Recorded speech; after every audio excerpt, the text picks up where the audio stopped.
Classically trained ആണ് എന്തെങ്കിലും dance? ഇല്ല, ഞാനൊരു 3 വർഷം ഭരതനാട്യം പഠിച്ചിട്ടുണ്ട്. ഡാൻസ് പക്ഷെ പഠിച്ചിട്ടുണ്ടെന്ന് എനിക്ക് പെട്ടെന്ന് മനസ്സിലായി. എങ്ങനെ? ഡാൻസ് പഠിച്ച ആൾക്കാർ 3 വർഷം എന്ന് പറയുമ്പോൾ ഇങ്ങനെയും അല്ലാത്തവർ ഇങ്ങനെ കാണിക്കുള്ളൂ. ഒരു 3 വർഷം പോയായിരുന്നു ഡാൻസ് പഠിച്ചവരാണെങ്കിൽ ഒരു 3 വർഷം പഠിച്ചിട്ട് ഇങ്ങനെ കാണിക്കുള്ളൂ. ആ 3 അങ്ങനെ വരുള്ളൂ. അങ്ങനെ വരുള്ളൂ. രാത്രികാലങ്ങളിലെ പ്രണയങ്ങൾ നിങ്ങൾ ശ്രദ്ധിച്ചിട്ടുണ്ടാ? ചെറിയ കുശുകുശുപ്പും കരകരപ്പും പശുപശുപ്പും നിറഞ്ഞതായിരിക്കും. വേറൊന്നുമല്ല, ഇതാണ് ഞാൻ ഉദ്ദേശിച്ചത്. സാധാരണ ഭാര്യ ഫോൺ എടുത്താല് എന്തേ എന്ന് ചോദിക്കുന്നതിന് പകരം അന്ന് ഫോൺ എടുത്ത ഭാര്യ ഹലോന്ന്. അപ്പൊ ഞാൻ മോളെ ചക്കരേ അല്ല, ഇന്നെന്താ പതിവില്ലാതെ ഒരു മോളെ ചക്കര വിളി. അപ്പൊ ഞാൻ നീയാ മാറിപ്പോയി. ഇത്രേ പറഞ്ഞിട്ടുണ്ട്. ഡയാന നിന്നെ നിർത്തിക്കൊണ്ടു പറയേല, ഈ കാണുന്നവരെല്ലാം നിൻ ഫാന. പഞ്ചിൽ പാടും പാട്ട് അത് മാമൻ പാട്ട് കേട്ട് world മൊത്തമുള്ളോരൻ ഫാന. Once upon a time, once upon a time, once upon a time, once upon a time. Amrita ടിവിയുടെ പ്രിയപ്പെട്ട പ്രേക്ഷകർക്ക് നമസ്കാരം. This is Once Upon a Time കലിപ്പനും കാന്താരിയും. ഒരു fun unlimited roller coaster of N എപ്പിസോഡിലേക്ക് എല്ലാ പ്രിയപ്പെട്ട പ്രേക്ഷകർക്കും സ്വാഗതം. Okay, as we step into a brand new episode, ശരിക്കും പറഞ്ഞാല് റിയൽ ലൈഫിലെ അല്ല, റിയൽ ലൈഫിലെ, അതായത് ഓൺ സ്ക്രീനിലെ ഒരു കലിപ്പനും കാന്താരിയുമാണ് നമ്മുടെ judges. Let me welcome dum, നമ്മുടെ ചീഫ് ജഡ്ജ് ഡിവേഴ്സിറ്റൈൽ രമേശ് പിഷാരടി, നമ്മുടെ സെലിബ്രിറ്റി ജഡ്ജ് ദ ബ്യൂട്ടിഫുൾ അതിഥി രവി,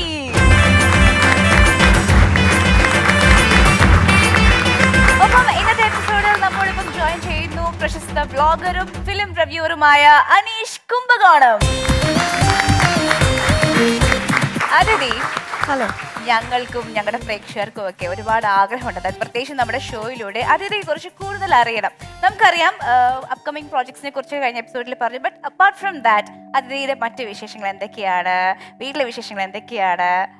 ഇപ്പൊ സുഖമായിട്ടിരിക്കുന്നു. തൃശ്ശൂരാണ് വീട്, പക്ഷെ ഞാൻ താമസിക്കുന്ന കൊച്ചിയിലാണ്. ഞാനും എന്റെ ബ്രദറുണ്ട്. അങ്ങനെ ഹാപ്പി ആയിട്ടിരിക്കുന്നു, കുഴപ്പമൊന്നുമില്ല. ബ്രദറിന്റെ പേരെന്താണ്? ബ്രദറിന്റെ പേര് രാകേഷ്. രാകേഷ്. ഈ അതിഥി എന്നുള്ള പേര് യഥാർത്ഥത്തിൽ ആരുടെയാണ്? അതിഥി ഇപ്പൊ വിരുന്നുകാരൻ അല്ല വിരുന്നുകാരി എന്നുള്ള അർത്ഥത്തിലൊക്കെ പറയുമല്ലോ. ആ അർത്ഥത്തിലല്ല അതിഥിക്ക് അതിഥി എന്നുള്ള പേരിട്ടിരിക്കുന്നത്. ലെറ്റേഴ്സ് അല്ല, വിരുന്നുകാരി ഗസ്റ്റിന്റെ അതിഥി അല്ല, അത് അതിഥിയാണ്, ധായാണ്. ഇത് തിരിച്ചാണ്. എന്താ വ്യത്യാസം? എന്താണ് അത് പേരിന്റെ അർത്ഥം പറ. ഇത് വേറെ തായ. ഒരു കീർത്തനത്തിൽ എന്തോ വരുന്നുണ്ടല്ലോ ഇങ്ങനെ ഒരു വാക്ക്, അതുമായിട്ട് എന്തെങ്കിലും റിലേറ്റഡ് ആണോ? അല്ല, കീർത്തനത്തിന്റെ അല്ല. ഇത് ശരിക്കും അത് അതിഥി അഭിനയിച്ച ഏതോ സിനിമ പാട്ട് നീ കേട്ടതാ. അതിൽ യൂട്യൂബിൽ അഭിനയിച്ചവരുടെ പേരിന്റെ അതിഥിന്ന് എഴുതി വെച്ചതായിരിക്കുള്ളൂ. ലിറിക്സ് അറിയില്ല കൃത്യമായിട്ട്, ഞാൻ ഇപ്പൊ പറഞ്ഞേനെ. അതായത് അതിഥി എന്ന് പറയുന്നത് ഈ നമ്മുടെ ഹിന്ദു മിത്തോളജിയിൽ നമുക്ക് കുറെ ദൈവങ്ങളുണ്ട്. സൂര്യൻ, ചന്ദ്രൻ, വരുണൻ, ഇവരെല്ലാം ദൈവങ്ങളായിട്ട് കണക്കാക്കുന്ന ഒരു പരിപാടി ഉണ്ടല്ലോ. ഇവരുടെ എല്ലാം അമ്മയാണ് അതിഥി. ഭർത്താവിന്റെ പേര് കശ്യപൻ. അല്ല, ഈ അതിഥിയുടെ കാര്യമല്ല പറഞ്ഞത്. അത് റിവ്യൂ പറയാം. അതായത് ഇത് വേറെ അതിഥി, അത് വേറെ അതിഥി. അല്ല, ഞാനാണ് അതിഥി എന്ന് നേരത്തെ പറഞ്ഞല്ലോ. അല്ലല്ല, നിങ്ങൾ വേറെ അതിഥി, അതിന്റെ ധാ വേറെയാ. അതെ, അതിന്റെ ഭാവം വേറെയാണ്. പക്ഷെ കഴിഞ്ഞ എപ്പിസോഡിനെ പറ്റി എനിക്കൊരു ഇത് പറയാനുണ്ട്. ഓക്കെ, ശരി, പറഞ്ഞോളൂ. കഴിഞ്ഞ എപ്പിസോഡിനെ പറ്റി പറയുകയാണെങ്കിൽ not every one's cup of tea. ഛായാഗ്രഹണം നന്നായിരുന്നു, പക്ഷെ കടി കുറച്ചുകൂടി നന്നാക്കായിരുന്നു. കമ്മിങ് ബാക്ക് ടു അതിഥി, പറയൂ, എന്തൊക്കെയാണ് പാസ്റ്റ് ടൈം ആക്ടിവിറ്റീസ് ഒക്കെ? എന്തൊക്കെയാണ് ഇൻട്രസ്റ്റുകൾ? മൂവീസ് കാണും. ഇപ്പൊ കൂടുതൽ നെറ്റ്ഫ്ലിക്സും അങ്ങനെ OTT പ്ലാറ്റ്ഫോമിൽ മൂവീസ് ഒത്തിരി വരുന്നുണ്ടല്ലോ. അപ്പൊ മൂവീസ് കാണും. പിന്നെ പാട്ട് കേൾക്കും. പാട്ട് കേൾക്കാൻ ഇഷ്ടമാണ്. പാട്ട് കേൾക്കും, പാട്ട് പാടില്ല. അല്ല, പാടില്ല.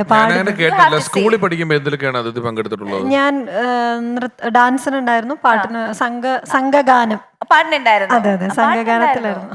കബഡി ടീമിലുണ്ടായിരുന്നു. ഇല്ല, കബഡി ഇല്ല, കബഡി സ്പോർട്സ് ഇല്ല, ഇല്ല, താല്പര്യമില്ല. ഞാൻ കണ്ടമാതിരി തോന്നി കബഡി കബഡി എന്ന് പറഞ്ഞു വരുന്നത്. ക്ലാസിക്കലി ട്രെയിൻഡ് ആണ് എന്തെങ്കിലും ഡാൻസ്? ഇല്ല, ഞാനൊരു 3 വർഷം ഭരതനാട്യം പഠിച്ചിട്ടുണ്ട്, ഒരു 8 to 10th വരെ. പിന്നെ പഠിച്ചിട്ടില്ല. ഡാൻസ് പഠിച്ചിട്ടുണ്ടെന്ന് എനിക്ക് പെട്ടെന്ന് മനസ്സിലായി. എങ്ങനെ? ഡാൻസ് പഠിച്ച ആൾക്കാർ 3 വർഷം എന്ന് പറയുമ്പോൾ ഇങ്ങനെയും അല്ലാത്തവർ ഇങ്ങനെ കാണിക്കുള്ളൂ. ഒരു 3 വർഷം പോയായിരുന്നു ഡാൻസ് പഠിച്ചവരാണെങ്കിൽ ഒരു 3 വർഷം പഠിച്ചിട്ട് ഇങ്ങനെ കാണിക്കുള്ളൂ. ആ 3 അങ്ങനെ വരുള്ളൂ. പ്രാക്ടീസ് ചെയ്യാറുണ്ടോ? ഉണ്ടോ അങ്ങനെ? ഇല്ലില്ല, എനിക്ക് അല്ലാതെ ഇല്ലില്ല. സിനിമാറ്റിക് കളിക്കുന്ന ഡാൻസ് ചെയ്യുന്നതാണ് കൂടുതൽ ഇപ്പൊ ഇഷ്ടം. പിന്നെ അഡ്വഞ്ചറസ് ആണോ? ഡ്രൈവിംഗ്, അഡ്വഞ്ചറസ് ഇല്ലല്ല, ആക്ടിവിറ്റീസ് അത്ര ട്രാവൽ ചെയ്യാൻ ഇഷ്ടമാണ്. ഇപ്പൊ വീട്ടിലിരിക്കാനും ഇഷ്ടമാണ്, ട്രാവൽ ചെയ്യാനും ഇഷ്ടമാണ്. രണ്ടും ഫ്ലെക്സിബിളാ. അങ്ങനെ അതുകൊണ്ട് വീടിനകത്ത് തന്നെ ട്രാവൽ ചെയ്യും. അപ്പൊ രണ്ടും നടക്കുമല്ലോ. ഹോം ടൂർ ആണ്. അടുക്കളത്തെ ബെഡ്റൂം വരെ പോകും. അപ്പൊ രണ്ടും കൂടെ നടന്നു പോകുന്നുണ്ട്. ഹോം ടൂർ ആണ് മിക്കപ്പോഴും. ഹോം ടൂർ ആണ്. ഗാർഡനിങ് ഇഷ്ടമാണോ? ഇല്ല. പെറ്റ്സ്? അയ്യോ, പെറ്റ്സിന്റെ ആളാണല്ലേ. പെറ്റ്സിന്റെ ആളാണ് എടുത്തിരിക്കുന്നത്. ഞാൻ കാണാറുണ്ട് എല്ലാം വീഡിയോസ് ഇടയ്ക്കിടയ്ക്ക് പല ഒക്കെ. ജീവികൾക്ക് തീറ്റ കൊടുത്ത് വളർത്തുന്നുണ്ട്. ഞാനും വളർത്തുന്നുണ്ട് എന്തിനാ വളർത്തുന്നത്? എന്റെ ഭാര്യയെ. ഇപ്പൊ കൂടെ ഉണ്ടോ? ഫസ്റ്റ് നൈറ്റ് കഴിഞ്ഞപ്പോ തന്നെ അവളെ പറ്റി റിവ്യൂ പറഞ്ഞു, അവൾ പോയി. ചേട്ടാ, അത് നമ്മുടെ കൽപ്പനയും കാന്താരിയും വെൽക്കം ചെയ്യുകയാണ്. Let's welcome Kavya and Kanakaraj.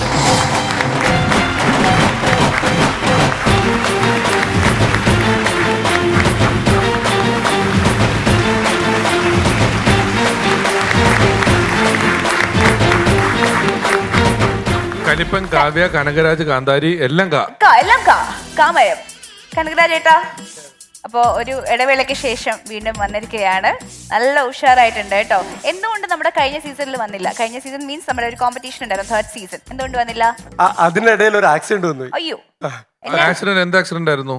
റോഡിലെ കൂടെ നടന്നു വരികയായിരുന്നു. പക്ഷേ ശരിക്കും റോഡിലല്ല, ഞാൻ പുല്ലിലെ കൂടെയാണ് നടന്നത്. അപ്പൊ ഞാൻ താഴേക്ക് നോക്കിയിട്ടാണ് നടന്നത്. പക്ഷെ അതിന്റെ ഇടയിൽ ഈ റോഡിലൊരു സംഭവം നടന്നു. 2 വാഹനങ്ങൾ തമ്മിൽ അങ്ങോട്ടും ഇങ്ങോട്ടും വരുമ്പം ബൈക്കുകാരൻ ഈ സൈഡ് കിട്ടാതെ ബൈക്കുകാരൻ ഈ ഇടയ്ക്കേ കൂടെ കയറിയിട്ട് വരുമ്പം എന്നെ ഇടിച്ചു ഏകദേശം ഒരു 10 മീറ്റർ അപ്പുറം റോഡിലേക്ക് തെറിച്ചു വീണ്. അവിടെ തന്നെ എൻ്റെ ബോധം പോയി. പിന്നെ അവിടുന്ന് ആൾക്കാരെടുത്ത്, ഡ്രൈവർമാരൊക്കെ എടുത്ത് എന്നെ അവിടെ വെള്ളരിക്കുണ്ട് ആശുപത്രി കൊണ്ടുപോയി. വെള്ളരിക്കുണ്ട് ആശുപത്രി എത്തുമ്പോൾ എനിക്ക് ബോധമില്ല, ഞാൻ അറിയുന്നില്ല. അത് കഴിഞ്ഞിട്ട് അവിടുന്ന് ആംബുലൻസ് ആക്കിയിട്ട് പയ്യന്നൂർ എത്തുന്ന സമയത്ത് എനിക്ക് ചെറിയൊരു ബോധം വന്നു. അപ്പം ഞാൻ നോക്കുമ്പോൾ ഈ ആംബുലൻസിനെ ക്വാ ക്വാ ക്വാ ക്വാ എന്ന് പറഞ്ഞ ശബ്ദമെല്ലാം കേൾക്കുന്നുണ്ട്. ആംബുലൻസ് ആണ്, എനിക്ക് അപകടം പറ്റിയെന്ന് മനസ്സിലായി. ഞാൻ ഉടനെ എൻ്റെ 2 കൈയും 2 കാലും തപ്പി നോക്കി, അതൊക്കെ ഉണ്ട്. അപ്പോൾ ഒരു സമാധാനം. അപ്പം ഞാൻ ചോദിച്ചു എന്താ പറ്റിയെന്ന്. അപ്പോൾ അവർ പറഞ്ഞു ഒരു വണ്ടി ഇടിച്ചതാണ്, പ്രശ്നമൊന്നുമില്ല അറിഞ്ഞു. അപ്പോൾ എവിടേക്കാ പോകുന്നതെന്ന് ചോദിച്ചു. അപ്പോൾ എന്നോട് പറഞ്ഞു കണ്ണൂരിലുള്ള ഒരു പ്രധാനപ്പെട്ട ഹോസ്പിറ്റലിലേക്കാണ്. അപ്പം തന്നെ എനിക്ക് എൻ്റെ ബോധം പോയി. അപ്പം ഞാൻ അവരോട് പറഞ്ഞു ഈ ഫോൺ നമ്പറിൽ വിളിച്ചിട്ട് നിങ്ങളൊന്ന് പറയണം, ഇങ്ങനെ കനകൻ ആക്സിഡൻറ്റ് പറ്റിയിട്ടുണ്ട്, കണ്ണൂർ ഇന്ന ഹോസ്പിറ്റലിലേക്ക് കൊണ്ടുവരുന്നുണ്ട് എന്ന്. ആംബുലൻസ് കണ്ണൂർ എത്തുമ്പോഴത്തേന് അവരൊക്കെ അവിടെ ഉണ്ടായിരുന്നു. അതുകൊണ്ട് സത്യത്തിൽ വേണ്ട പ്രഥമ ശുശ്രൂഷയൊക്കെ കിട്ടി. തലയ്ക്ക് നല്ല ഇതുണ്ടായിരുന്നു. അത് പിന്നെ അതായി ബോധം പോയത്. പക്ഷെ ഓപ്പറേഷനൊന്നും വേണ്ടി വന്നില്ല. പിന്നെ ഒരു പ്ലാസ്റ്റിക് സർജറി കണ്ണിൻ്റെ അടുത്തുണ്ടായിരുന്നു. പിന്നെ ഇടത് കൈ ഒന്നും പറ്റിയില്ല, വലത് കൈ 2 കാല് ഒക്കെ ശരിയായി. പിന്നെ കുറച്ച് ദിവസം അവിടെ കിടന്ന് വീട്ടിലേക്ക് കൊണ്ടുവരാൻ ഏറ്റവും വലിയ സങ്കടം. കാരണം നമ്മൾ ഇതുവരെ ഒരു അപകടം അല്ലെങ്കിൽ ഒരു ആശുപത്രിയിൽ ഒരു ദിവസം പോലും കിടക്കാത്ത ഒരാളായിരുന്നു ഞാൻ. അപ്പോൾ ഈ ആംബുലൻസിൽ എനിക്കൊന്നും പറ്റിയിട്ടില്ല എന്ന് ഭാര്യയോടും അമ്മയോടും ഒക്കെ പറഞ്ഞുവെങ്കിലും അവർക്ക് വിശ്വാസമില്ല. ഇപ്പം നമ്മുടെ നാട്ടിലൊക്കെ ഈ ഗ്രാമപ്രദേശമല്ലേ, ആംബുലൻസ് വരിക എന്ന് പറയുമ്പോൾ തന്നെ ഇപ്പം വലിയ പുതുമയൊന്നും ഇല്ലെങ്കിലും വീട്ടിലേക്ക് ഈ ആംബുലൻസിലാണ് തന്നെ കൊണ്ടുവരുന്നത്. കാരണം ഈ കിടത്തിയിട്ടല്ലേ, അപ്പം അവിടെ ഭയങ്കര കൂട്ടക്കരച്ചിലായിരുന്നു. ശരിക്കും സത്യം പറഞ്ഞു കഴിഞ്ഞാൽ ഒരു മരിച്ച ജീവിച്ച പോലെയാണ്. 3 മാസം ശരിക്കും കിടപ്പ് തന്നെയായിരുന്നു. ഭാഗ്യത്തിന് രക്ഷപ്പെട്ടു. ഭാഗ്യത്തിന് രക്ഷപ്പെട്ടു. നിങ്ങൾ വീണ്ടും എന്നിട്ട് മറ്റുള്ളവരെ ചിരിപ്പിക്കാൻ വേണ്ടി ഇറങ്ങി പുറപ്പെട്ടിരിക്കുകയാണ്. കൺഗ്രാറ്റ്സ് കേട്ടാ, ഗംഭീരമായി. കാവ്യ, എന്തോ കാവ്യ ആണെങ്കിൽ പൂ വെച്ചിരിക്കുന്നത് വളരെ നന്നായിരിക്കുന്നു. അല്ല, ആ പൂവേ ആ കനകാമരം വെച്ചിരുന്നെങ്കിൽ കാവ്യ അയനെ കറക്റ്റ്. കനകാംബരമായിരുന്നെങ്കിൽ correct ആയി. കനകൻ ചേട്ടൻ ഉള്ളതുകൊണ്ട് കനകാംബരം വയ്ക്കാതിരുന്നതാ. കനകൻ ചേട്ടന് പറ്റിയ പോലെ ഒരു ആക്സിഡന്റ് എനിക്കും പറ്റിയിരുന്നു. ഞാനിങ്ങനെ ആണി അടിച്ച സമയത്ത് ഭിത്തിയിൽ ആണി അടിച്ചപ്പോൾ ഇങ്ങനെ ചുറ്റിയൊക്കെ അടിച്ചപ്പോൾ പെട്ടെന്ന് അപ്പുറത്തുനിന്ന് വൈഫ് വിളിച്ചു. അപ്പം ഞാൻ ഇങ്ങനെ തിരിഞ്ഞു നോക്കിയപ്പോൾ കൈക്ക് ഒറ്റടിയായി. അങ്ങനെ കൈക്ക് ആക്സിഡന്റ് പറ്റി. അപ്പം തന്നെ ഞാൻ ഫോൺ എടുത്ത് ഡോക്ടറെ വിളിച്ചിട്ട് പറഞ്ഞു എനിക്ക് കൈക്ക് ആക്സിഡന്റ് പറ്റി, ഞാൻ അങ്ങോട്ട് വരികയാണ് എന്ന് പറഞ്ഞു. ഞാൻ ഹോസ്പിറ്റലിൽ ചെന്നപ്പോൾ ഉണ്ടല്ലോ അവിടെ പോലീസൊക്കെ വന്നിരിക്കുന്നു. കാരണം ആക്സിഡന്റ് പറ്റിയ പോലീസിനെ അറിയിക്കണമല്ലോ. അങ്ങനെ പോലീസ് വന്നിട്ട് എൻ്റെ അടുത്ത് ചോദിക്കുകയാണ് എങ്ങനെയാണ് ആക്സിഡന്റ് സംഭവിച്ചത്, പറയൂ, ഞങ്ങൾക്ക് മൊഴിയെടുക്കാനാണെന്ന്. ഞാൻ പറഞ്ഞു ഞാനിങ്ങനെ ചുറ്റി വെച്ചിട്ട് ആണിക്ക് ഒരൊറ്റടി അടിച്ചപ്പോൾ ഇങ്ങനെ വൈഫ് വിളിച്ച് നോക്കി. ചുറ്റിയൊക്കെ അടിച്ചതിന് പോലീസ് വരേണ്ട ആവശ്യമൊക്കെ ഉണ്ടോ? അപ്പൊ തന്നെ അവർ ചോദിച്ചു അതിനെന്താണ് ഞങ്ങളെ വിളിച്ചു വരുത്തിയതിനാ. ഞാൻ കൈക്ക് ആക്സിഡന്റ് പറ്റി എന്ന് പറഞ്ഞത് ഡോക്ടർ കേട്ടത് ബൈക്ക് ആക്സിഡന്റ് പറ്റിയെന്നാണ്.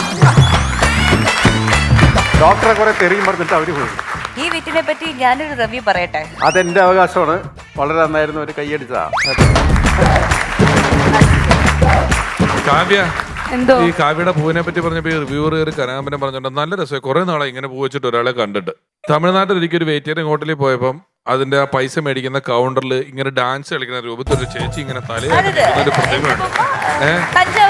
തഞ്ചാവൂർ ബൊമ്മ. അതിന്റെ ഒക്കെ ഒരു ചായ കിട്ടിയിട്ടുണ്ട് ആ പൂ ഇങ്ങനെ വെച്ചപ്പോ. ഇതിന്റെ പിന്നിലുള്ള ഒരു ചേതോപികാരം എന്താണ് കാവ്യ? അത് കണ്ടന്റ് കണ്ടന്റ് ബേസ് ആണ്. Oh, very good, very good, very good. അതെ, ശരിക്കും പറഞ്ഞാൽ നമ്മുടെ ഈ ഒരു സ്റ്റാൻഡപ്പ് കോമഡി പെർഫോമൻസുകൾ കോമ്പറ്റീഷൻ വളരെ ചലഞ്ചിങ് ആയിട്ട് വന്നുകൊണ്ടിരിക്കുകയല്ലേ നിങ്ങൾക്ക്? ഓക്കെ, അപ്പൊ അതിന് മുൻപായിട്ട് നിങ്ങൾക്ക് വേറൊരു ചലഞ്ച് ഇവിടെ തരാൻ പോവുകയാണ്. ഓക്കെ, അല്ല, ഈ പൂവിന്റെ വിറ്റ് പറഞ്ഞപ്പോൾ ഒരു കാര്യം ഓർത്തത്, നമ്മുടെ മലയാളത്തിലൊരു സീനിയർ നടി ഷീലാമ്മ ഉണ്ടല്ലോ, ഞങ്ങളൊരു ഗൾഫ് പരിപാടിക്ക് പോയി, ഞാൻ റിവ്യൂ പറയാൻ വേണ്ടി പോയതാ. അപ്പോൾ അവിടെ ചെന്നപ്പോൾ ഇവര് ഈ ബൊക്കയിൽ കിട്ടുന്ന പൂക്കളില്ലേ, ആ പൂക്കളെല്ലാം അടുത്ത് തലയിൽ ഇങ്ങനെ കുത്തും. മൊത്തം നിറച്ച് തല നിറച്ച് പൂക്കളായിട്ടാണ് നടന്നു വരുന്നത്. അപ്പോൾ മലയാളത്തിലൊരു സീനിയർ നടൻ, ഒരു സൂപ്പർ സ്റ്റാർ നടൻ പറയാണ്, കണ്ടോ ഒരു സഞ്ചരിക്കുന്ന ഗാർഡൻ വരുന്നത് കണ്ടോ. ഈ വിറ്റിനെ പറ്റി ഞാനൊരു റിവ്യൂ പറയട്ടെ? വേണ്ട, പറയണ്ട. അത് പറഞ്ഞപ്പോൾ തന്നെ ചീറ്റിന്ന് എനിക്ക് മനസ്സിലായി. ഓക്കെ, അപ്പോ കനകരാജേട്ട, coming up next is a challenge, PSC parody song challenge. നമ്മുടെ പ്രിയപ്പെട്ട കേസ്മ മാമനാണ് നമ്മളെ ഈ ചലഞ്ചിലേക്ക് കൊണ്ടുപോകുന്നത്. അതിഥി, പാട്ട് കേൾക്കട്ടെ? പിന്നെ വിളിക്കട്ടെ? വിളിക്ക്. Let's welcome കേസ്മ മാമൻ.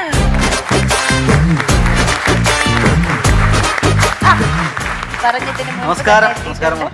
ആ, ഇതുവരെ പോയില്ലേ? ഇല്ല, അവിടെ തന്നെ പായിട്ടേക്കാം. ഇത് എങ്ങനെയെങ്കിലും ഒന്ന് മാറ്റണം. കാരണം കഴിഞ്ഞ തവണ എൻ്റെ ഒരു പാട്ട് ഇട്ടിട്ട് പുള്ളി അതിന്റെ മൊത്തം പൊളിച്ചടക്കിയേക്കാണ്. അല്ല, ഇപ്പൊ പാടാൻ പോണ പാട്ട് വേണമെങ്കിൽ ഞാൻ റിവ്യൂ പാട്ട് വളരെ അല്ല, പാടിയില്ലല്ലോ, അതിനുമുമ്പ് റിവ്യൂ റിവ്യൂ പറയാലോ. അല്ല, അതിന്റെ ആവശ്യമില്ല. അല്ല, പുള്ളി അങ്ങനെ ചെയ്യും. ഇപ്പൊ നമ്മളോട് പറഞ്ഞിരിക്കുന്ന കോൺട്രാക്ട് എന്താന്ന് വെച്ചാൽ നമ്മുടെ 2 എപ്പിസോഡ് കഴിയുമ്പോൾ പുള്ളി വേണ്ട രീതിക്ക് തന്നെ റിവ്യൂ ചെയ്ത് അതൊന്ന് ബൂസ്റ്റ് ചെയ്ത് പോസിറ്റീവ് റിവ്യൂ ചെയ്യാന്നാ പറയുന്നത്. എന്റെ വരാൻ പോണ പാട്ടിനെ കുറിച്ച് ഇപ്പൊ റിവ്യൂ ഇട്ടൊക്കെയാണ് അവിടെ. തുടക്കം മോശമായിരുന്നു, രണ്ടാം പകുതി വളരെ മോശമായിരുന്നു.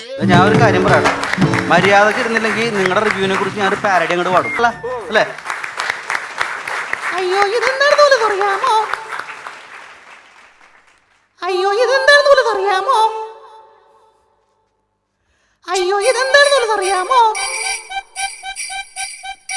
അയ്യോ ഇതെന്താണെന്ന് പോലും അറിയാമോ.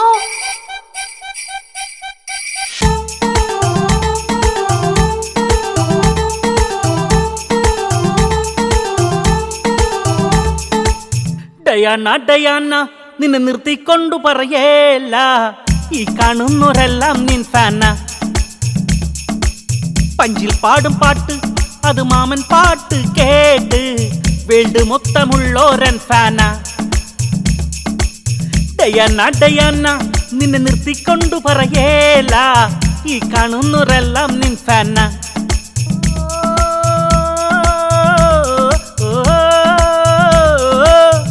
ചെയ്തതും നീ താന, ജഡ്ജായിരിപ്പതും അവർ താന. ലേഡീസ് ടീമിനെ ഫോക്കസ് ചെയ്യ മാമൻ റെഡി താന. ഡയാന ഡയാന നിന്നെ നിർത്തിക്കൊണ്ടു പറയേല, ഈ കാണുന്നവരെല്ലാം നിൻ ഫാന.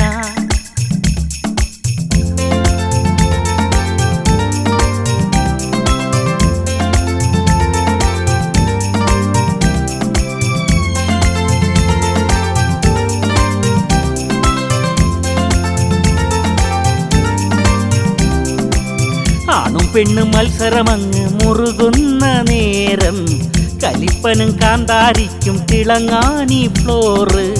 ആണും പെണ്ണും മത്സരമങ്ങ് മുറുകുന്ന നേരം, കലിപ്പനും കാന്താരിക്കും തിളങ്ങാനീ ഫ്ലോറ്. ഇനിയുള്ള ടൈമെല്ലാം കോമ്പറ്റീഷൻ തീവാറും, സ്റ്റാൻഡപ്പിന്റെ ഇടയ്ക്കെല്ലാം ജഡ്ജസിന്റെ കമന്റേറും.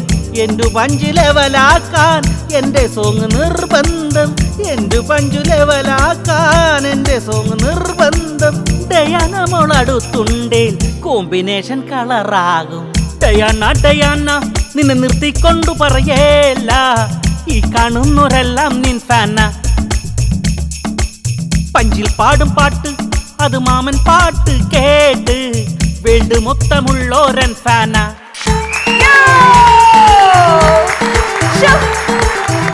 ഞാൻ ഞെട്ടിപ്പോയി. Thank you so much, thank you so much. ഇതിനെപ്പറ്റി റിവ്യൂ ആണെങ്കിൽ ഒറ്റ വരിയിൽ പറയാം. പറ. ഈ പാട്ടിൽ എന്നെ ഉൾപ്പെടുത്തിയില്ലല്ലോ, ഇതിലും ഭേദം കനകഞ്ച എന്നെ വണ്ടി ഇടിക്കുന്നതായിരുന്നു നല്ലത്. ഈ പാട്ടിന്നാണ് നമ്മൾ 3 ചോദ്യങ്ങൾ ഉണ്ടാക്കേണ്ടത് അല്ലേ? ഓക്കെ, നല്ല അടിപൊളി 3 ചോദ്യങ്ങൾ ഞാൻ റെഡിയാക്കി വെച്ചിട്ടുണ്ട്. തുടക്കത്തിൽ മാമൻ സൗണ്ട് മാറ്റി പാടിയ വരികൾ എന്താണ്?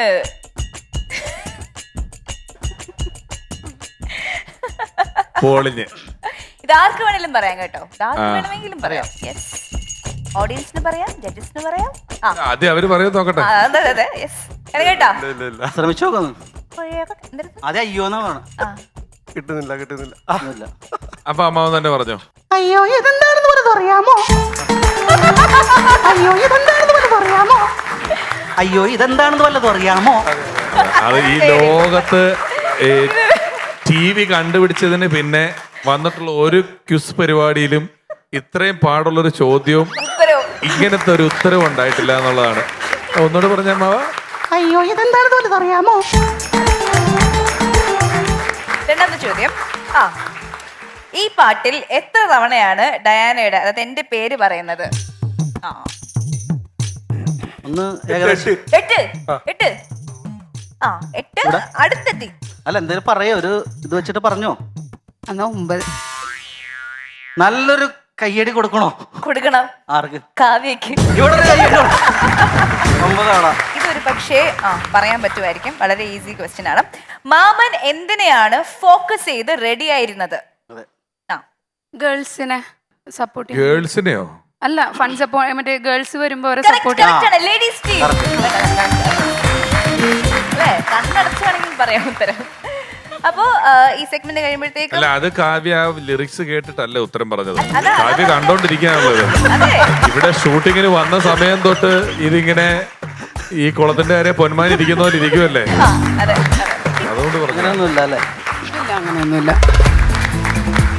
PSC പാരഡി സോങ് ചാലഞ്ചിൽ വിജയിച്ചിരിക്കുന്നത് കാവ്യയാണ്. Congratulations and you will be performing first. All the best. Okay അല്ലേ? ഓക്കെ.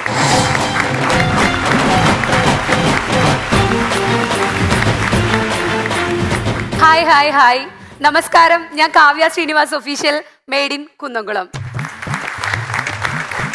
മനുഷ്യന് 2 മുഖങ്ങളുണ്ട്, നാണയത്തിന് 2 വശങ്ങളുണ്ട്. അതുപോലെയാണ് രാത്രിയും പകലും. രാത്രി സുന്ദരിയാണ്, അതിമനോഹരിയാണ്. ഇപ്പൊ തന്നെ നിങ്ങൾക്ക് മനസ്സിലായി കാണും ഞാൻ രാത്രിയെ കുറിച്ചാണ് പറയാൻ പോകുന്നതെന്ന്. പ്രണയവും രാത്രിയും തമ്മിൽ അഭേദ്യമായ ബന്ധം തന്നെയുണ്ട്. പല പ്രണയങ്ങള് പൂവിടുന്നതും കൊഴിയുന്നതും രാത്രികാലങ്ങളിലായിരിക്കും. രാത്രികാലങ്ങളിലെ പ്രണയങ്ങൾ നിങ്ങൾ ശ്രദ്ധിച്ചിട്ടുണ്ടാ? ചെറിയ കുശുശുപ്പും കരകരപ്പും പശുപശുപ്പും നിറഞ്ഞതായിരിക്കും. വേറൊന്നുമല്ല, ഇതാണ് ഞാൻ ഉദ്ദേശിച്ചത്. അപ്പൊ നിങ്ങൾ വിചാരിക്കും ഈ പ്രണയം ഇല്ലാത്തവരെന്ത് ചെയ്യുമെന്ന്. കാമുകിമാരില്ലാത്ത കാമുകന്മാര് രാത്രികാലങ്ങളിൽ VPN വഴി A-ക്ലാസ് യാത്ര നടത്താറുണ്ട്. അതുപോലെ തന്നെ കാമുകന്മാരില്ലാത്ത കാമുകിമാര് മീഷോ വഴി ഷോപ്പിംഗ് നടത്തും. ഒരു ലൈൻ സെറ്റ് ആയവൻ അന്ന് രാത്രി തലവണ കെട്ടിപ്പിടിച്ച് കിടന്ന് മറിയും. നേരെ മറിച്ചത് പൊളിഞ്ഞു കഴിഞ്ഞാൽ വെള്ളടിച്ച് റോട്ടി കിടന്ന് മറിയും. ഒരു ലൈൻ പൊളിഞ്ഞ പെണ്ണിന്റെ അവസ്ഥ അതെനിക്ക് എന്റെ തലവണയ്ക്ക് മാത്രമേ അറിയുള്ളൂ. പ്രത്യേകിച്ചൊന്നുമല്ല, തലയുടെ കെട്ടിപ്പിടിച്ച് അപാര കരച്ചിലേറിയും. പിന്നെ രമേശ് ചേട്ടാ, നമ്മുടെ എപ്പിസോഡുകളിൽ ടെലികാസ്റ്റ് തുടങ്ങി യൂട്യൂബിൽ സോഷ്യൽ മീഡിയയിലൊക്കെ വരാൻ തുടങ്ങിയപ്പോഴേ എനിക്ക് ആളുകളുടെ പൾസ് മനസ്സിലായി. ടോയ്ലറ്റ്, ലേബർ റൂം, ആദ്യരാത്രി ഭയങ്കര ഡിമാൻഡാ. ഒന്നില്ലേ വൈറലാവും, അല്ലേ എയറിലാവും. ഇതില് 2 ഏത് സംഭവിച്ചാലും കുഴപ്പമില്ല എന്ന് കരുതിയിട്ട് നിങ്ങൾക്കൊക്കെ നല്ല വിഷ്വൽ ഇമേജ് കിട്ടുന്ന ആദ്യരാത്രിയെ കുറിച്ചാണ് ഞാനിന്നിവിടെ പറയാൻ പോകുന്നത്. ആദ്യരാത്രിന്ന് കേൾക്കുമ്പോൾ തന്നെ ഭയങ്കര വലിയ ആകാംക്ഷയൊന്നും വേണ്ട. സെൻസറിങ് കഴിഞ്ഞ് ബാക്കിയേ പറയാൻ പാടുള്ളൂ എന്ന് രതീഷേട്ടൻ പ്രത്യേകം പറഞ്ഞിട്ടുണ്ട്. ശരിക്കും ആദ്യരാത്രി എന്ന് പറയണതേ നമ്മൾ ജനിച്ചിട്ടുള്ള ആദ്യരാത്രിയാണ് നമ്മുടെ ശരിക്കുള്ള ആദ്യരാത്രി. പിന്നീട് വരുന്നതൊക്കെ 2ാമത്തെ രാത്രികളാണ്. എന്നാലും വേറെ കുറച്ച് ആദ്യരാത്രികളുണ്ട്. ഒരു പുക വലിച്ചവന്റെ ആദ്യത്തെ രാത്രി എന്ന് പറയണത് ഏലക്കായയും സർവ്വസുഗന്ധിയും എല്ലാം നിറഞ്ഞതായിരിക്കും. പിന്നീട് അങ്ങ് മൊത്തം ഒരു പുകമായി വരികയുള്ളൂ. ഒരു വണ്ടി വെടിച്ചവന്റെ ആദ്യത്തെ രാത്രി അന്ന് അവൻ എങ്ങനെയെങ്കിലും നേരം വെളുത്താ മതി എന്നായിരിക്കുള്ളൂ ചിന്ത. പിന്നെ വണ്ടി എടുത്ത് ഓടണ്ടേ, പിറ്റേ മാസം തുടങ്ങി എങ്ങനെയാലും CC അടയ്ക്കണം എന്നുള്ള ചിന്ത മാത്രമേ ഉണ്ടാവുള്ളൂ. കഷ്ടപ്പെട്ട് ഒരു വീട് വെക്കേണ്ടവന്റെ ആദ്യത്തെ രാത്രിയുടെ സങ്കല്പം എന്തായിരിക്കും എന്നറിയോ? എങ്ങനെയെങ്കിലും ആ വീട് വെച്ചൊന്ന് അതിനകത്ത് കിടന്നുറങ്ങിയാൽ മതി എന്ന്. പക്ഷേ പിന്നെ അവന് മനസ്സിലാവുക പിന്നീടുള്ളത് മുഴുവൻ കാളരാത്രി ആയിരിക്കുള്ളൂ. ഇനി ഞാൻ ഇത്രയൊക്കെ പറഞ്ഞ സ്ഥിതിക്ക് നമുക്ക് ശരിക്കുള്ള ആദ്യരാത്രിയെ കുറിച്ചുകൂടെ ഒന്ന് പറയാം. എന്റെ ആദ്യരാത്രി തന്നെ തുടങ്ങാം. പക്ഷെ ആദ്യരാത്രിയെ കുറിച്ച് പറയുന്നതിന് മുൻപ് അതിന് തൊട്ട് മുന്നുള്ള രാത്രിയെ കുറിച്ച് പറയാതിരിക്കാൻ പറ്റില്ല. എന്റെയും എന്റെ ചങ്കത്തി കൂട്ടുകാരത്തിന്റെയും കല്യാണം ഒരൊറ്റ ദിവസമായിരുന്നു. അതുകൊണ്ട് ഞങ്ങൾ ഒന്നിച്ചിരുന്ന് തലേന്ന് ടെൻഷൻ അടിച്ചു. പക്ഷേ അവളുടെ 9 കാമുകന്മാരിലെ ഏതെങ്കിലും ഒരുത്തം പിറ്റേന്ന് താലികെട്ടിന് മുന്നിൽ വന്ന് പ്രശ്നം ഉണ്ടാക്കുമെന്നായിരുന്നു അവളുടെ ടെൻഷൻ. എന്റെ ടെൻഷൻ നേരെ മറിച്ച് ബ്യൂട്ടീഷ്യൻ ചേച്ചി വന്നിട്ട് എനിക്ക് എങ്ങനെ മുല്ലപ്പൂ വെച്ച് തരും, സാരിക്ക് എത്ര ഫ്ലീറ്റ്സ് എടുക്കും എന്നൊക്കെ ഉള്ളതായിരുന്നു. ഈ ടെൻഷനൊക്കെ ഒടുവിൽ പിന്നെ ആദ്യരാത്രി മിച്ചം വന്ന് ഇഞ്ചിക്കറി തൊട്ട് തലേന്ന് ഇല്ലേ കൊഞ്ചിന്റെ തോട് തീർന്നാലും പോവില്ല എന്ന് പറഞ്ഞ് അടിച്ചു കൊഞ്ചാരിക്കണ ചേട്ടന്റെ കുറെ കൂട്ടുകാരന്മാര്. പക്ഷെ അതില് അനീഷേനും സുനീഷേനും സിബിയും വളരെ ഡീസന്റ് ആയിരുന്നു. വേറെ ഒന്നല്ല, അവന്മാരെ എന്റെ 9ാം മാസത്തിന്റെ നെയ്യപ്പൊന്നും കൂടെ തിന്നിട്ടാ വീട്ടിൽ നിന്ന് പോയത്. ഇനി നമുക്ക് ആദ്യരാത്രിയിലേക്ക് വരാം. ഇവന്മാരുടെ വക ഒരു പാട്ടുണ്ടായിരുന്നു. മംഗളങ്ങൾ വാരിക്കോരി ചൊരിയാം നമുക്കി മധുവിധു വാസന്തരാവിൽ. രമേശേട്ടാ, ഈ പാട്ട് സിറ്റുവേഷന് യോജിച്ചാണെന്ന് എനിക്ക് വലിയ അഭിപ്രായമൊന്നുമില്ല. ആദ്യരാത്രി എന്ന് പറയുമ്പോൾ ചെറിയൊരു റൊമാൻറ്റിക്കും ഇങ്ങനെയൊക്കെ വേണ്ടേ? എന്റെ ഏട്ടൻ നല്ല റൊമാൻറ്റിക് ആയിരുന്നു. ജനൽ കമ്പിയിൽ പിടിച്ചിട്ട് മാനത്തെ ചന്ദ്രനെ നോക്കി നിൽക്കുന്ന ചേട്ടനെ പ്രതീക്ഷിച്ചാണ് ഞാൻ റൂമിലേക്ക് ചെന്നത്. പക്ഷെ ആള് കട്ടിലിരിക്കുകയായിരുന്നു. പക്ഷെ പാട്ടുണ്ടായിരുന്നു. മധുവിധുരാവുകളെ സുരഭിലയാമങ്ങളെ മടിയിലൊരാൺ പൂവിനെത്താ. പാട്ട് മാത്രമേ ഉണ്ടായിരുന്നുള്ളൂ. കട്ടിലിന്റെ മുകളിൽ നിന്ന് പൊട്ടി മടിയിലേക്ക് വീണ മുല്ലപ്പൂ എടുത്ത് മാറ്റാനുള്ള താല്പര്യം പോലും പുള്ളിക്ക് ഉണ്ടായിരുന്നില്ല. വേറൊന്നല്ല, ആള് ടെൻഷനിലായിരുന്നു. എന്താ തീരും തെറ്റിദ്ധരിക്കണ്ട, തടവള ഊരിയാലാണോ 2 ചെറിയ വള ഊരിയാലാണോ പാചകക്കാരനെയും പന്തലുകാരനെയും സെറ്റാക്കുക? എന്റെ ചേട്ടനല്ലേ, ആദ്യരാത്രിയല്ലേ, ഞാൻ അധികം ടെൻഷനാക്കിയില്ല. നിങ്ങൾ എന്റെ ഒന്നും ഊരൂല്ല, നിങ്ങളുടെ അമ്മയുടെ വളയോ മാല എന്താ ഊരി വെച്ചിട്ട് അവരെ സെറ്റാക്കി കിട്ടുമെന്ന് ഞാൻ അപ്പം തന്നെ പറഞ്ഞു. പിന്നീട് അങ്ങോട്ട് മഴ പെയ്ത് തവള കരഞ്ഞാലും പുള്ളി തടവളാന്നേ കേൾക്കാറുള്ളൂ. ആദ്യരാത്രിയൊക്കെ കഴിഞ്ഞു. ഈ ആദ്യരാത്രിയെ പോലെ തന്നെ ഭയങ്കര ടാസ്ക്കാണ് ആദ്യ പകലെന്ന് പറയണത്. ചാർലി ചാപ്ലിന്റെ സിനിമ കാണിച്ചാൽ പോലും ചിരിക്കില്ല എന്ന് പറഞ്ഞ് ബലം പിടിച്ചിരിക്കുന്ന ഒരാളാണ് എൻ്റെ അമ്മായിമ്മ. 10 കൊല്ലം എടുത്ത് അവരുടെ മുഖത്തുനിന്ന് ഒരു പുഞ്ചിരിയെങ്കിലും ഞാൻ വരുത്തിക്കാൻ വേണ്ടിയിട്ട്. പക്ഷെ ഇപ്പൊ പതിവായി ചിരിക്കാറുണ്ട്. ഫൺസ് അപ്പോൺ എ ടൈം മുടങ്ങാതെ കാണും. മാസത്തിൽ 2 തവണ ലീവ് എടുക്കും. അന്ന് എൻ്റെ ഡെലിക്കാസ്റ്റ് ആയിരിക്കും. അതുകൊണ്ട് തന്നെ ഞാൻ അവരുടെ ആദ്യരാത്രിയെ കുറിച്ച് കൂടെ പറയാൻ വിചാരിച്ചു. 10-43 കൊല്ലം കഴിഞ്ഞിട്ടും ആദ്യരാത്രിയെ കുറിച്ച് പരാതി പറഞ്ഞ് തല്ലുപിടിച്ചോണ്ടിരിക്കുന്ന ഒരു മനുഷ്യനാണ് എൻ്റെ അമ്മായച്ചൻ. എൻ്റെ അച്ഛൻ അമ്മയോട് ചോദിക്കുന്ന 3-4 ചോദ്യങ്ങളുണ്ട്. നിന്റെ കല്യാണം കഴിച്ച അന്ന് രാത്രി എനിക്ക് കിടക്കാൻ നിന്റെ വീട്ടുകാർ എനിക്ക് ഒരു കട്ടില് തന്നോ, ഒരു പായ തന്നോ, അറ്റ്ലീസ്റ്റ് ഒരു തലേണ തന്നോ? എന്നും വഴക്കാ. ഒരു ദിവസം ഞാനിതിന് എല്ലാത്തിനും കൂടെ ഒരൊറ്റ ഉത്തരം അച്ഛന് കൊടുത്ത്, ഇതൊന്നും തന്നില്ലെങ്കിലും നല്ല 3 മക്കളെ തന്നില്ലേ അമ്മച്ചനി ചോദിച്ചു. അപ്പൊ ഇവിടെ അവസാനിക്കും. നേരെ തിരിഞ്ഞ് നിന്ന് ഞാൻ അമ്മേനോട് ചോദിച്ചു, അമ്മ ഇവിടെ വന്നപ്പോ അമ്മയുടെ അവസ്ഥ എന്തായിരുന്നു? എടി പെണ്ണെ, നീ കേൾക്കണം, സ്വന്തമായിട്ട് അടക്കാമരവും പഞ്ഞിമരവും ഉള്ളതിന്റെ അഹങ്കാരം 3-4 അടക്കാത്തൂണും കുഴിച്ചിട്ട് അതിന്റെ മീത 4-3 പട്ടികയും അടിച്ച് അമ്മുമ്മയുടെ കോറസാരിയിൽ പഞ്ഞി നിറച്ചിട്ടതാണ് ഇങ്ങൂരി പറയണ പൂമെത്ത. അത് ശരിക്കും ആദ്യരാത്രി ആയിരുന്നില്ല, അന്ത്യരാത്രി ആയിരുന്നു. ഈ ആദ്യരാത്രിയും അന്ത്യരാത്രിയും തമ്മിലൊരു നല്ല കോമ്പിനേഷൻ ഉണ്ട്. വേറെ ഒന്നുമല്ല, കട്ടിലിമേൽ പൂവിട്ടിട്ട് അതിൻ്റെ മീത് നമ്മൾ കിടക്കുന്ന ആദ്യരാത്രി, നമ്മൾ കിടന്നിട്ട് നമ്മുടെ മേത്ത് പൂവിടുന്നത് അന്ത്യരാത്രി. ഇനിയിപ്പോൾ ആദ്യരാത്രി ആഘോഷിക്കാൻ പോകുന്നവരോട് എല്ലാവരോടും എനിക്ക് പ്രത്യേകിച്ച് ഒന്നും മാത്രം പറയാനുള്ളൂ. വെളിച്ചം ദുഃഖമാണുണ്ണി, തമസല്ലോ സുഖപ്രദം.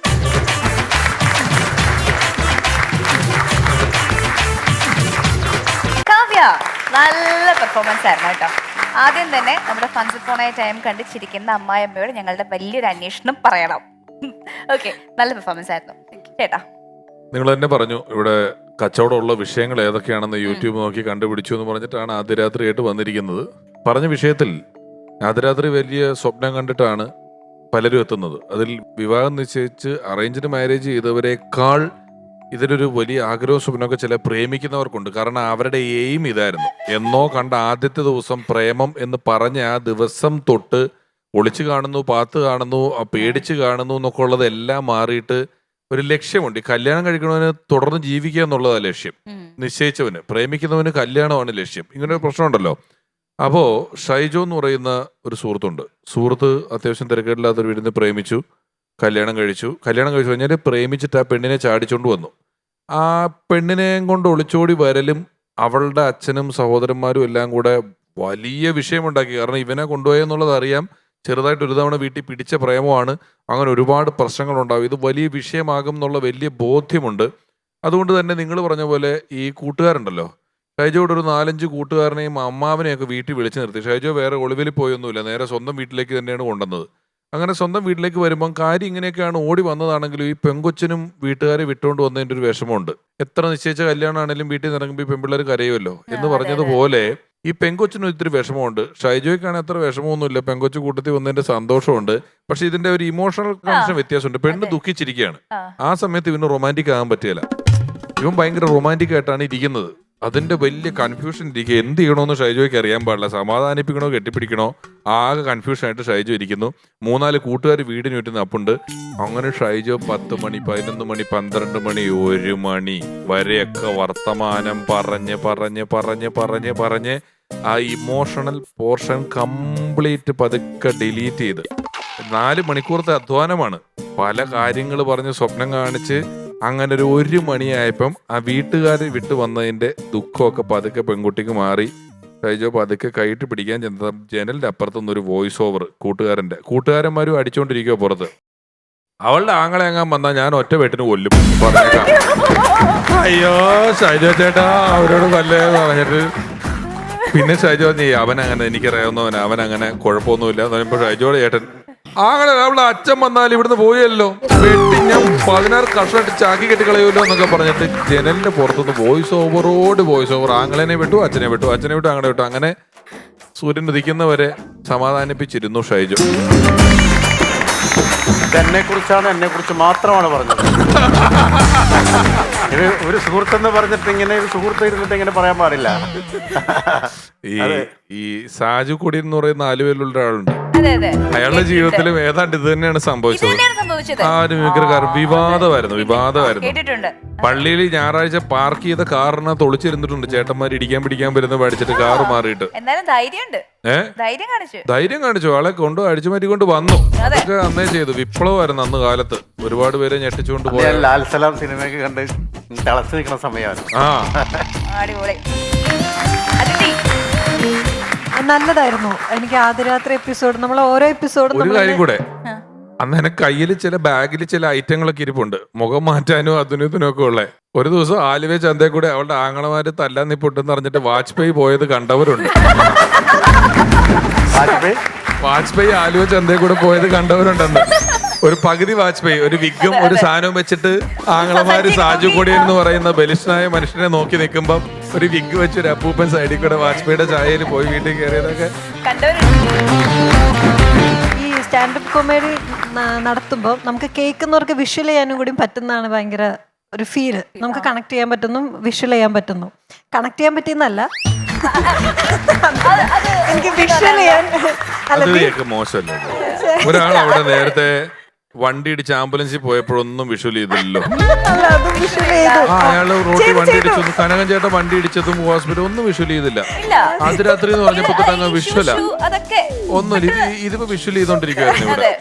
അല്ല, ഞാനിങ്ങനെ ഓരോ തവണ ആദ്യരാത്രിയിലേക്ക് വരാം ഇടയ്ക്കിടയ്ക്ക് പറയുമ്പോ ഞാനത് എന്താ വരാത്ത കുട്ടി കല്യാണം കഴിച്ചിട്ടില്ല, അതുകൊണ്ടാണ് വിഷ്വൽ ചെയ്യുന്നത്. അതുകൊണ്ട് ഞാൻ വിഷ്വൽ ചെയ്തിരുന്നു. നന്നായിരുന്നു, എനിക്ക് മൊത്തത്തിൽ ഇഷ്ടപ്പെട്ടു. നല്ല അവതരണമായിരുന്നു. ഇങ്ങനെ ഇടയ്ക്കിടയ്ക്ക് ഇങ്ങനെ ഗ്യാപ്പ് എടുക്കുന്നത് ഓക്കെയാണോ? അങ്ങനെ ചെയ്യാല്ലേ? എൻകറേജ്മെന്റ് വേണം ഇടയ്ക്കിടയ്ക്ക്. പക്ഷെ ഒറ്റ റിഹേഴ്സൽ ചെയ്യുമ്പോ എന്ത് ചെയ്യും? ആ ഗ്യാപ്പിന് ആരും എൻകറേജ് ചെയ്യും?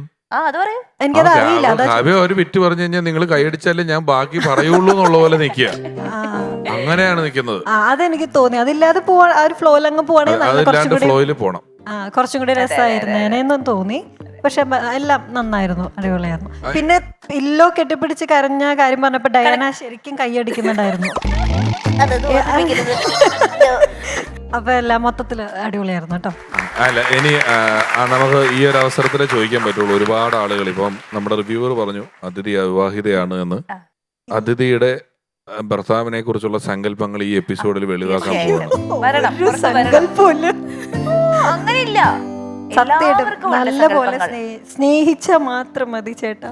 അതിഥി ആദ്യ വിവാഹം കഴിച്ചത് പിഷാരടിയാണോ? ഇനി വരുന്നത് സെക്കൻഡ് മാരേജ് അല്ലേ? അതെ അതെ, എന്റെ ഫസ്റ്റ് ഭർത്താവാ. സിനിമയില് ഈ പുള്ളി ഇങ്ങനെയൊക്കെ പറയും. നാളെ ഓൺലൈനിൽ വാർത്ത വരും.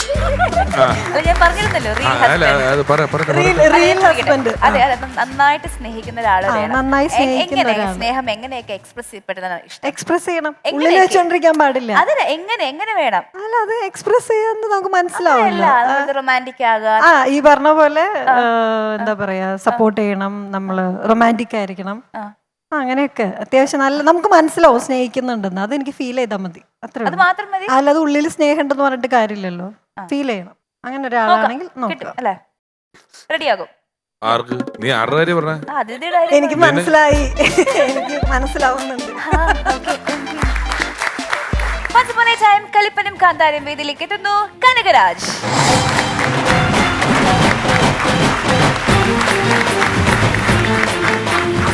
നമസ്കാരം. 1947 ആഗസ്റ്റ് 15-ാം തീയതി അർദ്ധരാത്രി എന്ത് സംഭവിച്ചു? ഇന്ത്യക്ക് സ്വാതന്ത്ര്യം കിട്ടി.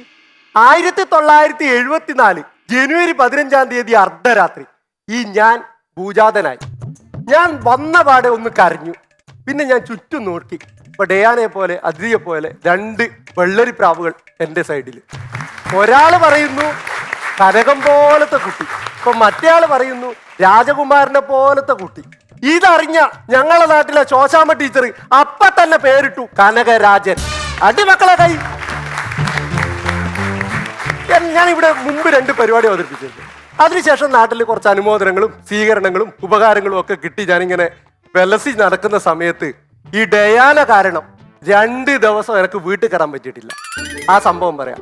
എൻ്റെ വീട് വെള്ളരിക്കുണ്ടാണ്. വെള്ളരിക്കുണ്ടെന്ന് കണ്ണൂരേക്ക് പോകുക പറയുന്ന ഒരു 3 മണിക്കൂർ യാത്രയുണ്ട്. ഒരു 1.5 മണിക്കൂർ ബസ്സിൽ, പിന്നെ 1 മണിക്കൂർ ട്രെയിനിൽ. അപ്പൊ ഈ പോകുന്ന സമയത്ത് നമ്മുടെ പ്രധാനപ്പെട്ട പരിപാടി എന്ന് പറയുന്നത് യൂട്യൂബർമാർക്ക് കാശുണ്ടാക്കി കൊടുക്കുക, അതുപോലെ ഫേസ്ബുക്ക് വാട്സപ്പ് നോക്കുക, ഇതൊക്കെയാണ്. മുമ്പ് അങ്ങനെയല്ല. മുമ്പ് നമ്മൾ എന്ത് ചെയ്യുക, അടുത്തിരിക്കുന്ന ആളോട് വർത്തമാനം പറയും. പിന്നെ മുമ്പിൽ സ്ത്രീകളൊക്കെ കൃത്യമായിട്ട് ബസ്സിൽ കയറുന്നുണ്ടോ, അവർ കൃത്യമായിട്ട് ഇരിക്കുന്നുണ്ടോ, ഇതൊക്കെയാണ് ആ സമയത്ത് നോക്കുക. പക്ഷെ ഇപ്പോൾ അല്ല. ഇപ്പൊ നിങ്ങൾ ബസ് കയറി നോക്കിക്കോളൂ. ബസ്സിലുള്ള 90 വയസ്സുള്ള അമ്മൂമ്മ ആയാലും ശരി തോണ്ടിക്കൊണ്ടിരിക്കുന്ന കാണാം. അങ്ങനെ ഒരു ദിവസം ഞാൻ ബസ്സിൽ യാത്ര ചെയ്യുന്ന സമയത്ത് ഇങ്ങനെ ഫേസ്ബുക്ക് നോക്കിക്കൊണ്ടിരിക്കുമ്പോൾ ആശംസകളുടെ പ്രവാഹം. ഇത് Diana fans, Diana followers, Diana army. എന്താ സംഭവം? ഡയാനയുടെ പിറന്നാള് ആശംസ ഇങ്ങനെ കണ്ടപ്പോൾ ഞാൻ ഒരു ആശംസ ഡയാനക്ക് അയച്ചു. അതിനുശേഷം എനിക്ക് തോന്നി കഴിഞ്ഞ എപ്പിസോഡിൽ വന്നപ്പോൾ ഡയാനയുമായിട്ട് ഞാൻ നിൽക്കുന്ന ഫോട്ടോ എടുത്തിട്ടുണ്ടായിരുന്നു. എന്നെ ഇത് വാട്സപ്പിൽ സ്റ്റാറ്റസ് ഇട്ടേക്കാം. ഞാൻ ഉടനെ വാട്സപ്പിൽ സ്റ്റാറ്റസ് ഇട്ടു. എന്നിട്ട് അടിയിൽ ഒരു കുറിപ്പും, പ്രിയപ്പെട്ട ഡയാനക്ക് പിറന്നാൾ ആശംസകൾ, 2-3 കുത്ത്, 2-3 ലവ് ചിഹ്നം. ആഹാഹാ, ഒരു സന്തോഷം, സംതൃപ്തി. കുറച്ച് കഴിയുമ്പോൾ എൻ്റെ അഭ്യുദയാകാംക്ഷികളുടെ ഒക്കെ ഇമോജികൾ ഇങ്ങനെ വരാൻ തുടങ്ങി. സന്തോഷത്തിന്റെയും കുശുമ്പിന്റെയും അസൂയയുടെയും ഇതൊക്കെ കണ്ട് ഞാനിങ്ങനെ ധൃതംഗപുളകിതനായി ഇരിക്കുന്ന സമയത്ത് പെട്ടെന്നൊരു ഫോൺ വിളി. ആരാ? എൻ്റെ ഭാര്യ. നിങ്ങൾ ആടെ എത്തിയത്? ഞാൻ വണ്ടിയിലുണ്ട്. എന്തേ? അല്ല, നിങ്ങൾ കണ്ണൂർ കീഞ്ഞിട്ടൊന്ന് വിളിക്കണം. ആ, എന്തെങ്കിലും അത്യാവശ്യം ഉണ്ടാ? ഇല്ല, അത് കീഞ്ഞിട്ട് പറയാം. ഞാൻ കണ്ണൂർ ഇറങ്ങി ഓഫീസിലെത്തി. ഞാൻ ഭാര്യനെ വിളിച്ചു. അല്ല, എന്തിനാ നീ വിളിച്ചത്? അതാ എന്റെ പിറന്നാളപ്പോ. നിന്റെ പിറന്നാളോ അമ്മപ്പ? എനിക്ക് ഓർമ്മയില്ല. അത് ശരി, എന്റെ പിറന്നാൾ നിങ്ങൾക്ക് ഓർമ്മയില്ല. ഈ സിനിമാ നടിമാരെല്ലാം പിറന്നാൾ കൃത്യമായിട്ട് നിങ്ങൾക്ക് ഓർമ്മയുണ്ട്. അവര് മൊത്തമുള്ള ഫോട്ടോ സ്റ്റാറ്റസ് ഇടാനും നിങ്ങൾക്ക് ഓർമ്മയുണ്ട്. നിങ്ങൾ വൈകുന്നേരം വീട്ടിലേക്ക് വാ. 2 ദിവസം ഞാൻ വീട്ടിൽ പോയി. ഇത് ഇപ്പൊ പറ്റിയ സംഭവം മാത്രമല്ല, ഇതുപോലെ വേറെയും സംഭവം നടന്നിട്ടുണ്ട്. ഒരു പ്രാവശ്യം ഞാൻ എല്ലാ ദിവസവും വെള്ളരിക്കൊണ്ട് പോകാൻ പറ്റില്ല, ഈ യാത്രാക്ഷീണം കാരണം. അപ്പോൾ ഓഫീസിലാണ് സാധാരണ ചില ദിവസങ്ങളിലൊക്കെ താമസിക്കുക. അപ്പൊ നിങ്ങൾക്കറിയാം, വൈകുന്നേരങ്ങളിൽ അല്ലെങ്കിൽ രാത്രി വിശ്രമവേളകൾ ആനന്ദകരമാക്കാൻ ഇതല്ല, അത്യാവശ്യം ഫോൺ വിളി. അങ്ങനെ ഒരു ദിവസം ഞാൻ അത്യാവശ്യം വിളിക്കുന്ന ആളെ വിളിച്ചു. പക്ഷെ നമ്മുടെ ഈ ഉള്ളിന്റെ ഉള്ളിൽ ഭാര്യയോടുള്ള സ്നേഹം കാരണം മറ്റൊരുത്തിന്റെ ഭാര്യയാണ് വിളിച്ചതെങ്കിലും ഈ വിളി അറിയാതെ പോയത് ഭാര്യക്കായിപ്പോയി. സാധാരണ ഭാര്യ ഫോൺ എടുത്താല് എന്തേ എന്ന് ചോദിക്കുന്നതിന് പകരം അന്ന് ഫോൺ എടുത്ത ഭാര്യ ഹലോന്ന്. അപ്പൊ ഞാൻ മോളെ ചക്കരേ. അപ്പൊ ഓള് അല്ല, ഇന്നെന്താ പതിവില്ലാതെ ഒരു മോളെ ചക്കര വിളി. അപ്പൊ ഞാൻ നീയാ മാറിപ്പോയി, ഇത്രേ പറഞ്ഞിട്ടുണ്ട്. പിന്നെ ഞങ്ങളുടെ നാട്ടില് തൃച്ചംബരം ശ്രീകൃഷ്ണ ക്ഷേത്രത്തില് നട തുറക്കുമ്പോ പൂജാരി നിവേദ്യവുമായിട്ട് നട തുറക്കുന്നത് പോലെ പിറ്റേ ദിവസം ഞാൻ വീട്ടിൽ പോകുമ്പോൾ ഒരു കയ്യിൽ സാരിയും പിടിച്ചിട്ടാണ് വീട്ടിലേക്ക് പോയത്. അങ്ങനെ ആ പ്രശ്നം അവിടെ തീർത്തു. ഇപ്പൊ നിങ്ങൾക്ക് തോന്നുന്നുണ്ടാവും ഇത് ഈ മൊബൈൽ വന്നതിന് ശേഷമുള്ള പ്രശ്നമാണ്. അല്ല, ഇതിനു മുമ്പ് എനിക്ക് ഇങ്ങനെ സംഭവിച്ചിട്ടുണ്ട്. പണ്ട് ചെറുപ്പകാലത്ത് നമുക്ക് ഈ മൊബൈലൊന്നും ഇല്ലാത്ത സമയത്ത് എനിക്ക് എൻ്റെ സ്കൂളിൽ പഠിക്കുന്ന ഒരു കുട്ടിയോട് ഒരു ഇഷ്ടം. അപ്പൊ അത് അവളോട് അറിയിക്കണം. ഇന്നത്തെ കാലത്താണ് നിങ്ങൾക്ക് എളുപ്പമാണ്, അന്നത്തെ കാലത്ത് ഇതൊന്നും പറ്റൂല. അപ്പൊ ഞാനിത് അവളോട് അറിയിക്കാൻ വേണ്ടിയിട്ട് അതൊരു 3 ദിവസം ഇവള് ക്ലാസ്സിൽ വന്നിട്ടുമില്ല. 4ാമത്തെ ദിവസം അവള് വന്നപ്പോൾ എനിക്ക് എന്തായാലും ഇത് അറിയിച്ചേ പറ്റൂ. ഞാൻ ഗംഭീരമായ ഒരു പ്രണയലേഖനം, ഇത് ഹൃദയ സരസിലെ പ്രണയ പുഷ്പമേ എന്നൊക്കെ പറഞ്ഞ് മാറ്റുമറ്റത്തിന്റെയും അതുപോലെ മുട്ടത്ത് വർക്കിയുടെയും നോവലിൽ നിന്നൊക്കെ കടമെടുത്ത് ഒരു ഗംഭീര പ്രണയലേഖനം എഴുതി. ഇത് അവൾക്ക് കൊടുക്കാൻ വേണ്ടിയിട്ട് കവറിലിട്ട് പിറ്റേ ദിവസം രാവിലെ വീട്ടിൽ നിന്ന് ഇറങ്ങിയപ്പോൾ ഞങ്ങളെ തൊട്ടടുത്തുള്ള നാരായണൻ എൻ്റെ അടുത്ത് വന്നിട്ട് പറഞ്ഞു, കനക നീ പോകുമ്പോ ഈ കവർ ഒന്ന് ഗോപാലന്റെ പീടികയിൽ കൊടുക്കണം. ഞാൻ നാരായണനോട് ആ കവർ വാങ്ങി അതും ഇതിന്റെ കൂടെ ഭദ്രമായി വെച്ചു. അതെന്താ സംഭവം എന്ന് വെച്ച് കഴിഞ്ഞാൽ പിറ്റേ ദിവസത്തെ കല്യാണ സദ്യക്കുള്ള പച്ചക്കറിയുടെ ലിസ്റ്റാണ്. അപ്പൊ നാരായണന്റെ കടയിലെത്തി. അവിടെ രാധേട്ടിയാണ് ഉള്ളത്, ഓരോ ഭാര്യ. ഈ കവർ ഒന്ന് നാരായണന് കൊടുക്കണം. ശരി, അതവിടെ വാങ്ങി മേശപ്പുറത്ത് വെച്ചു. നാരായണൻ വരുമ്പോൾ എടുത്തോളെന്ന് പറഞ്ഞു. ഞാൻ ശരിയെന്നും പറഞ്ഞു. ഞാൻ നേരെ സ്കൂളിലേക്ക് പോയി. ക്ലാസ്സിലെത്തിയിട്ട് എൻ്റെ നല്ല സൗകര്യപ്രദമായ സമയം നോക്കിയിട്ട് നമ്മൾ പ്രണയിനിക്ക് ഈ മറ്റേ കവർ എടുത്തു കൊടുത്തു. അവളത് തുറന്നു എടുത്ത് വായിച്ചു. എൻ്റെ നേരെ നോക്കി. അപ്പൊ ഞാൻ അവള് നോക്കുമ്പോൾ അവള് പറഞ്ഞു ഇത് എനക്കെന്തിനാന്ന്. ഞാൻ പറഞ്ഞു അതെന്റെ ഇഷ്ടമാണ്, നീ എനക്ക് തരണം. അല്ലേ ഇത് ഞാൻ അച്ഛനോട് അച്ഛനോടൊന്നും ഇപ്പൊ പറയണ്ട, നീ ഇത് സമ്മതിച്ചാ മതി. അപ്പൊ അവൾ എന്നോട് അല്ല ഞാൻ അച്ഛനോട് പറഞ്ഞാലും ഇതില് തേങ്ങയും ചേനയും മാത്രമേ വീട്ടിൽ കിട്ടൂ. ഞാൻ തേങ്ങയാ? അതെ, ഈ കവറ് മാറിപ്പോയി. ഏത് കടയിൽ കൊടുക്കേണ്ട കവറായി പോയി ഇവൾക്ക് കൊടുത്തത്. ഇനി കടയിൽ സംഭവിച്ച സംഭവം, അവിടെ നമ്മൾ ഈ മുകുന്ദേട്ട സുമിത്ര വിളിക്കുന്നു സിനിമയില് ജഗതിയുടെ പ്രകടനമായിരുന്നു അദ്ദേഹത്തിൻ്റെത്. ആരാണ് ഇവൾക്ക് ഇത് കൊടുത്തത് എന്നും പറഞ്ഞുകൊണ്ടൊരു വലിയ പ്രകടനമായിരുന്നു. നാട്ടുകാരൊക്കെ കൂടി അവസാനം കാര്യങ്ങളൊക്കെ ഭംഗിയായിട്ട് വൈകുന്നേരം അത് ശരിയാക്കി. പക്ഷെ ഈ പ്രണയലേഖനം കൊടുത്തിട്ടില്ലല്ലോ, എന്തായാലും അത് കൊടുത്തേ തീരൂ. കുറച്ച് നാളുകൾക്ക് ശേഷം വീണ്ടും എൻ്റെ പ്രണയിനിക്ക് ഞാൻ ഈ പ്രണയലേഖനം കൊടുക്കാൻ വേണ്ടി എല്ലാം തയ്യാറാക്കി വെച്ചു. അപ്പൊ എനിക്ക് തോന്നി ഇനി ഈ എഴുത്തും കൊണ്ട് വലിയ കാര്യമൊന്നുമില്ല, നമ്മുടെ ഇഷ്ടം അവളെ അറിയിക്കുക, അതിനൊരു സിമ്പിൾ മതി. ഞാൻ എന്താക്കി, ഒരു നല്ലൊരു റോസാപ്പൂവിന്റെ ചിത്രം വരച്ച് ഒരു വണ്ടിന്റെ ചിത്രവും വരച്ചിട്ട് ഞാൻ അതിന്റെ അടിയിൽ ഇങ്ങനെ എഴുതി, നീയാകുന്ന പൂവിന്റെ തേൻ നുകരാൻ കൊതിക്കുന്ന വണ്ടാണ് ഞാൻ. എനക്കെന്നൊരു സംതൃപ്തിയായി. ആഹാ, ഇത് കണ്ടാല് അവൾക്ക് നമ്മളോട് ഇഷ്ടം തോന്നും. ഞാൻ പിറ്റേ ദിവസം പോയി അവളെ കണ്ടു, കൊടുത്തു. കവർ കൊടുത്തിട്ട് ഞാൻ അവളോട് പറഞ്ഞു നീ ഇത് വീട്ടിൽ പോയിട്ട് നോക്കിയാൽ മതി. ശരി, അവള് വാങ്ങി. അന്നത്തെ ദിവസം രാത്രി ഞാൻ ഉറങ്ങിയിട്ടില്ല. പിറ്റേ ദിവസം രാവിലെ ഞാൻ അവളെയും പ്രതീക്ഷിച്ചിരിക്കുകയായിരുന്നു. അവള് വരുമ്പോ തന്നെ എന്നെ നോക്കി ഒന്ന് ചിരിച്ചു. ഓ, ഒരു സന്തോഷം. അത് കഴിഞ്ഞ് സൗകര്യം പോലെ അവർ എനിക്ക് കവർ തന്നു.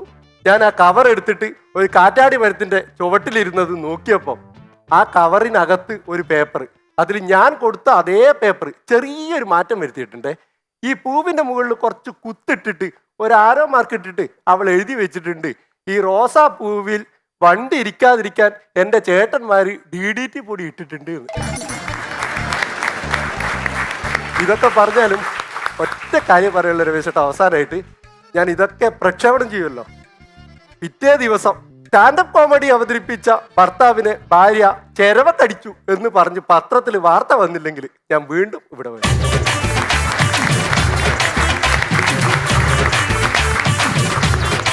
കനകരാജേട്ടാ, നല്ല എനർജറ്റിക് ആയിട്ടുള്ള പവർഫുൾ ആയിട്ടുള്ള ഒരു പെർഫോമൻസ് ആയിരുന്നു. നന്നായിട്ട് ഇഷ്ടമായി. ഇടയ്ക്ക് ആ ഒരു പ്രോപ്പർ കണ്ണൂർ സ്ലാങ്ങിലുള്ള ഒരു കോൺവെർസേഷൻ ഉണ്ടായിരുന്നില്ലേ ഭാര്യയായിട്ട്, അതൊക്കെ കേട്ടപ്പോഴത്തേക്ക് കേൾക്കാൻ നല്ല രസമുണ്ടായിരുന്നു. പിന്നെ എന്റെ ബർത്ത്ഡേക്ക് ശരിക്കും സ്റ്റാറ്റസ് ഇട്ടായിരുന്നു അല്ലേ? താങ്ക് യു കേട്ടോ. ഓർക്കുന്നുണ്ടോ എന്നാന്നുള്ളത്? അല്ല, അത് അന്നേരം തന്നെ നമ്മ മനസ്സിന് മായ്ച്ചു കളഞ്ഞു. ആണല്ലേ? ഓക്കെ, ശരി. രമേശ് ചേട്ടാ, ഒക്ടോബർ 1 അല്ലേ നിന്റെ ബർത്ത്ഡേ? ഒക്ടോബർ 1 എന്റെ ബർത്ത്ഡേ. അന്ന് രമേശേട്ടന്റെ മകന്റെയോ ആരുടെ ഒരാളുടെ, രമേശേട്ടന്റെ മകന്റെയോ മകളുടെ ആരുടെ ഒരാളുടെ ബർത്ത്ഡേയും കൂടി ആണെന്ന് തോന്നുന്നു. എന്റെ ബർത്ത്ഡേ ആണ്. നിങ്ങൾ ഈ സ്റ്റാറ്റസ് ഇട്ട സമയത്ത് നിങ്ങൾക്ക് ഇത് ഓർത്ത്, അതുകൊണ്ടാണ് ഞാൻ ഓർത്തത്. എന്റെ ബർത്ത്ഡേയും വിനീത് ശ്രീനിവാസന്റെ ബർത്ത്ഡേയും ഡയാനയുടെ ബർത്ത്ഡേ ഒരു ദിവസമാണെന്ന് എനിക്കറിയാം. അല്ലാതെ ഞാൻ ഡയാനയുടെ ബർത്ത്ഡേ ഓർത്ത് വെക്കേണ്ട ആവശ്യം എനിക്കില്ല. നിങ്ങൾക്ക് ഡയാനയുടെ ബർത്ത്ഡേക്ക് സ്റ്റാറ്റസ് ഇടാം, വിളിക്കാം. അതേ ദിവസം ബർത്ത്ഡേ ആഘോഷിച്ച് ക്ലാസ്മേറ്റ്സിൽ നിന്ന് ആരെയും മരിക്കുന്ന പോലെ ഭിത്തിക്കപ്പുറത്ത് ഞാൻ കിടപ്പുണ്ട്, ഭിത്തിക്കകത്ത് ഞാൻ കിടപ്പുണ്ട്. നിങ്ങൾക്ക് ഇതൊന്നും ശ്രദ്ധയില്ല അല്ലേ? മാത്രമല്ല അന്നത്തെ ദിവസത്തിന് ഒരു പ്രത്യേകതയും കൂടെ ഉണ്ട്. അന്ന് ലോക വയോജന ദിനമാണ്. അങ്ങനെ ഒരുപാട് പ്രത്യേകതകളുണ്ട്. അന്ന് സ്മോള് കിട്ടില്ല, 2 ദിവസം അടുപ്പിച്ച് കിട്ടില്ല. 1-ാം തീയതി ആയതും കിട്ടില്ല, 1-ാം തീയതി കിട്ടത്തില്ല, പിറ്റേ ദിവസം ഗാന്ധി ജയന്തി ആയതും കിട്ടില്ല. 2 ദിവസം അടുപ്പിച്ച് സ്മോള് കിട്ടാത്തൊരു ദിവസമാണ്. ഇതൊക്കെ ആലോചിച്ച് വെക്കണം. അല്ലാതെ ഡയാനയുടെ ബർത്ത്ഡേക്ക് എന്റെ കൂടെ ഒരു ഫോട്ടോ ഉണ്ടോ നിങ്ങളുടെ കയ്യില്? പള്ളിയിൽ പോയി പറഞ്ഞാൽ മതി, ഞാൻ നിങ്ങളുടെ ഭാര്യയുടെ കൂടെയാ. ഞാൻ നിങ്ങള് അത്യാവശ്യം നല്ല കള്ളനാ. കൊള്ളാം. ഏതായാലും പ്രകടനം നല്ല ത്രോ ഉണ്ടായിരുന്നു, നല്ല അവതരണമായിരുന്നു, ഒരു കൺഫ്യൂഷൻ ഇല്ല, പഠിച്ചിടത്തോളം ഭംഗിയായിട്ട് പറഞ്ഞു. എനിക്ക് തോന്നിയത് സ്ക്രിപ്റ്റ് ഇത്തിരി വീക്കായിരുന്നു. നമ്മൾ ഈ കത്ത് മാറിപ്പോയിട്ട് പച്ചക്കറിയുടെ ലിസ്റ്റും പ്രണയലേഖനം മാറുക എന്നൊക്കെ പറയുന്ന ഇങ്ങനത്തെ ഇൻസിഡൻസിനൊക്കെ അത്ര സമയം കളയുക എന്ന് പറയുന്നൊരു കാര്യമുണ്ടല്ലോ. നമുക്കറിയാം ഇത് മാറി എന്നൊക്കെ അറിഞ്ഞു കഴിഞ്ഞിട്ടും കത്ത് മാറിപ്പോയിന്ന് നിങ്ങൾ പറയുമ്പോഴത്തേക്ക് ഒരു 1.5 മിനിറ്റ് കഴിഞ്ഞ് ഞങ്ങളത് അറിഞ്ഞിട്ട്. അപ്പൊ അങ്ങനെ ഈ കത്ത് മാറിപ്പോയി, പച്ചക്കറിയുടെ ലിസ്റ്റ് കൊടുത്തു, അങ്ങനത്തെ തമാശകളിൽ നിന്നൊക്കെ പതുക്കി ഒന്ന് പിടിവിട്ടിട്ട് കുറച്ചുകൂടെ നല്ല തമാശകൾ ഉണ്ടെങ്കിൽ ഗംഭീരമായിട്ട് അവതരിപ്പിക്കാൻ പറ്റുന്ന ആളാണ് നിങ്ങൾ. അതിനൊരു ഒരു ഒരു നിങ്ങളുടെ നല്ല സുഹൃത്തുക്കളുടെയോ അല്ലെങ്കിൽ ആരുടെയോ ഒക്കെ ഒരു സഹായം തേടുക. ചില ഹിറ്റായിട്ടുള്ള പരിപാടികൾ കാണുമ്പോൾ ഒരു വഴി മനസ്സിലാവും നമുക്ക്. നമ്മളിപ്പോൾ നിങ്ങളൊരു അപകടമൊക്കെ കഴിഞ്ഞ് അവിടെ നിന്ന് വീണ്ടും വരുന്നു, ഒക്കെ എല്ലാം നമുക്കറിയാം. പക്ഷെ നല്ല കഴിവുണ്ട്. ഈ കഴിവുള്ള ആളുകൾക്ക് നല്ല സ്ക്രിപ്റ്റും കൂടെ കിട്ടിയാലുണ്ടല്ലോ, വിട്ട പരിപാടികൾ കാഴ്ചവെക്കാൻ പറ്റും. അങ്ങനെ പറ്റട്ടെ എന്ന് ആത്മാർത്ഥമായിട്ട് ആശംസിക്കുന്നു. ചേട്ടൻ ആദ്യം വന്ന് നിന്നപ്പോ ഞാൻ കരുതിയത് ഭയങ്കര ഷൈ ആയിട്ടുള്ളൊരു അങ്ങനെയാ കാണുമ്പോ ഫീൽ ചെയ്യുന്നത്. പക്ഷെ മൈക്കില് സംസാരിച്ചു തുടങ്ങുമ്പോ ഭയങ്കര ഈ പറഞ്ഞ പോലെ ത്രോ ഉള്ള ഭയങ്കര എനർജറ്റിക് ആയിട്ട് സംസാരിക്കുന്നത്. എനിക്ക് തോന്നുന്നു ആദ്യം പറഞ്ഞൊരു കഥയില്ലേ അപകടത്തെ പറ്റിയിട്ട്, അത് കുറച്ചും കൂടി നല്ല സോറി ഒറിജിനൽ സ്റ്റോറി ആണെങ്കിലും അത് കേട്ടപ്പം അത് അവതരിപ്പിച്ച് കുറച്ചും കൂടി നമുക്ക് ഇൻട്രസ്റ്റിംഗ് ആയിരുന്നു കേൾക്കാൻ എന്താണ് അടുത്തതെന്നുള്ളത്. അപ്പം ഈ പറഞ്ഞ പോലെ കഥയിൽ ഇനി അടുത്ത പ്രാവശ്യം അങ്ങനെ എന്തെങ്കിലും മാറ്റമൊക്കെ വരുത്തിയിട്ട് ചെയ്താൽ, പക്ഷെ ബാക്കിയെല്ലാം നല്ലതായിരുന്നു. നല്ല രസമുള്ള എനർജറ്റിക് ആയിട്ടുള്ള ഒരു പെർഫോമൻസ് ആയിരുന്നു. ഈ ഒരു അപകടം നമുക്ക് വന്നു കഴിയുമ്പോഴാണ് നമ്മൾ മനസ്സിലാക്കുക അമ്മയുടെയും ഭാര്യയുടെയും. അതെ ശരിയാണ്. അത് ജാമ്യമാണ്. ആവശ്യകത ഉണ്ടായിരുന്നു. ഒരു ജാമ്യത്തിന്റെ ആവശ്യകത അവിടെ ഒരു ജാമ്യത്തിന്റെ ഒരു ആവശ്യകത കറങ്ങി നടപ്പുണ്ടായിരുന്നു. ഭാര്യയുടെ പേരെന്താ? ഭാര്യയുടെ പേര് എന്ന് പറഞ്ഞു കഴിഞ്ഞാൽ നിങ്ങൾക്ക് എല്ലാവർക്കും രാവിലെ ഒരാൾക്ക് നല്ല ദിവസമാണെന്ന് ആശംസിക്കാനും രാത്രി ഒരാൾക്ക് നല്ല ദിവസമാണെന്ന് ആശംസിക്കാനും എന്റെ ഭാര്യയുടെ പേര് ഉപയോഗിച്ചേ സാധിക്കും. മംഗള, ശുഭ, ശുഭ അല്ലേ? അതെ അതെ, നല്ല ഞങ്ങളുടെ അന്വേഷണം പറയണം. തീർച്ചയായും കേട്ടോ. ശുഭകടത്തി വെറുതെ വിടണം കേട്ടോ. ഞങ്ങള് തമാശ പറഞ്ഞാണ്. പുള്ളി ഒരു സാത്വികനും സത്യസന്ധനും നല്ലവനുമായ മനുഷ്യനാണ്. 2 മക്കളുണ്ട്, അവർ കുറ്റം പറയും. ഏതാ? ചെറിയ 2ാം ക്ലാസ് പഠിക്കുന്ന ഒരു മോളുണ്ട്. മോളുടെ പേരെന്താ? ശ്രീലക്ഷ്മി. പിന്നെ 9ാം ക്ലാസ് പഠിക്കുന്ന മകനുണ്ട് ശ്രീഹരി. ശ്രീഹരി, ശ്രീലക്ഷ്മി. അച്ഛൻ സൂപ്പറാണ് കേട്ടോ, ഗംഭീരമായി. നല്ല കോൺഫിഡൻസ് ലെവല് നല്ല ടോപ്പാണ്. അത് തന്നെയല്ല പ്രസൻറ്റേഷൻ നല്ല സ്ഫുടമായ മലയാളം നല്ല രീതിയിൽ പറയാനുള്ള കഴിവുണ്ട്. കനകം പറഞ്ഞ വേറൊരു കാര്യം ശരിയാണ്. ഈ ഫോൺ നമ്മൾ അപകടം പറ്റിക്കഴിയുമ്പോഴാണ് ഇതൊക്കെ അറിയാൻ പറ്റുള്ളൂ എന്ന് പറഞ്ഞാൽ എനിക്കിതുപോലെ ആക്സിഡൻറ്റ് സംഭവിച്ച ആളാണ്. അപ്പോൾ ഇതുപോലെ ആദ്യത്തെ ഒരാഴ്ച എന്ന് പറഞ്ഞു കഴിഞ്ഞാൽ വീട്ടിൽ സന്ദർശകരുടെ ബഹളമായിരിക്കും. കാരണം പഞ്ചായത്ത് പ്രസിഡന്റ് മുതൽ MLA മുതൽ എല്ലാവരും വരും. 2ാമത്തെ ആഴ്ച എന്ന് പറയുമ്പോൾ കൂട്ടുകാരുടെ ഫോൺ വിളികളായിരിക്കും, ഇങ്ങോട്ട് നിറച്ച് ഫോൺ വിളികളായിരിക്കും. 3ാമത്തെ ആഴ്ച നമ്മൾ അങ്ങോട്ട് വിളിക്കാൻ തുടങ്ങും, കാരണം ആരും കൂടി വിളിക്കാതാവുമ്പോൾ. 4ാമത്തെ ആഴ്ചയാണ് ആരും വിളിക്കാനും ഇല്ല വരാനും ഇല്ല, അതാകുമ്പോഴാണ് നമ്മൾ സ്വന്തം ഭാര്യയെയും മക്കളെയും നോക്കുന്നത്, മനസ്സിലായോ? അപ്പം അത് പറഞ്ഞത് വളരെ കറക്റ്റാണ്. എന്തായാലും നന്നായിരുന്നു, നല്ല രസമുണ്ടായിരുന്നു. അപ്പൊ നമ്മുടെ കലിപ്പൻ കനകരാജേട്ടൻ, കാന്താരി, കാവ്യ ഇവരുടെ മാർക്സ് എത്രയാണെന്നറിയാം. അതിഥി?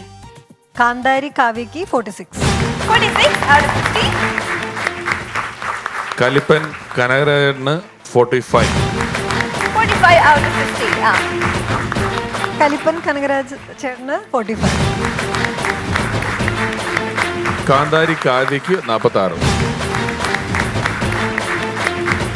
കനകരാജേട്ടന് 90 out of 100, 90 മാർക്സ് കിട്ടിയിട്ടുണ്ട്. Total 92 out of 100. അപ്പോ ഇന്നത്തെ മത്സരത്തിൽ വിജയിച്ചിരിക്കുന്നത് നമ്മുടെ കാവ്യയാണ്. അല്ല, എനിക്ക് 2 മാർക്ക് ഇടാനുണ്ടായിരുന്നു. ഓ, ഷൂട്ട് കഴിഞ്ഞിട്ട് സൗകര്യം പോലെ ഇട്ടോളൂ കേട്ടോ. Once upon a time, കലിപ്പനും കാന്താരിയും വിജയികൾക്ക് ലഭിക്കുന്നത് ഹാർവസ്റ്റ് എബ്രോഡ് സ്റ്റഡീസ് നൽകുന്ന സമ്മാനം.